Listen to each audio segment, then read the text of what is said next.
Daniel தினமும் 12 மணி நேரம் உறங்கினாலும் மிகுந்த சோர்வுடன் காணப்பட்டார். ஒரு மருத்துவரின் ஆலோசனையின் பேரில் நோயின் விளைவுகளை எதிர்த்துப் போராட தினமும் 40 ஊட்டச்சத்து மருந்துகளை உட்கொண்டார். ஆனால் அவை உதவில்லை. அவர் தொடர்ந்த கடுமையான வேதனையில் இருந்தார்.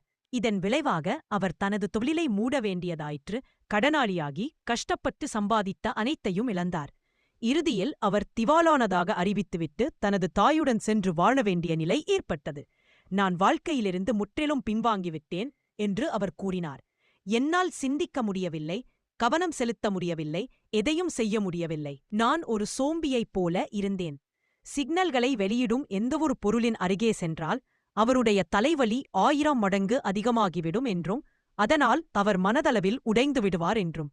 அவர் தனது பெரும்பாலான நேரத்தை தனது தாயின் வீட்டில் ஒரு சிறிய அறையில் வலியால் வழுதுகொண்டே முடங்கிக் கிடந்தார். என் நண்பர்கள் திருமணம் செய்து கொள்வது, குழந்தைகள் பெறுவது, வீடுகள் வாங்குவது என எல்லாவற்றையும் பார்த்து என் வாழ்க்கையை வீணடித்துக் கொண்டிருந்தேன் என்று அவர் கூறினார்.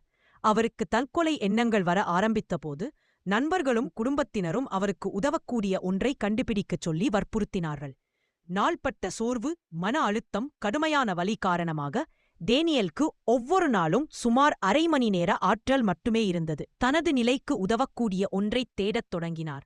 அவரது அறிகுறிகள் தொடங்கி 3 ஆண்டுகளுக்குப் பிறகு யூ ஆர் த பிளசிபோ, நீங்களே ஒரு மருந்துப்போலி என்ற புத்தகத்தை படித்தார். அப்போது ஏதோ ஒன்று புரிந்தது என்று அவர் கூறினார். அவர் அந்த புத்தகத்தில் குறிப்பிடப்பட்டிருந்த நம்பிக்கைகள் மற்றும் உணர்வுகளை மாற்றும் தியானத்தை, changing beliefs and perceptions meditation, செய்யத் தொடங்கினார்.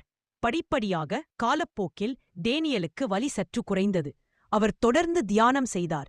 சிறிது காலப்பிற்குப் பிறகு ஆற்றல் மையங்களுக்கு ஆசீர்வாதம், blessing of the energy centres என்ற தியானத்தை கண்டுபிடித்து அதையும் செய்யத் தொடங்கினார்.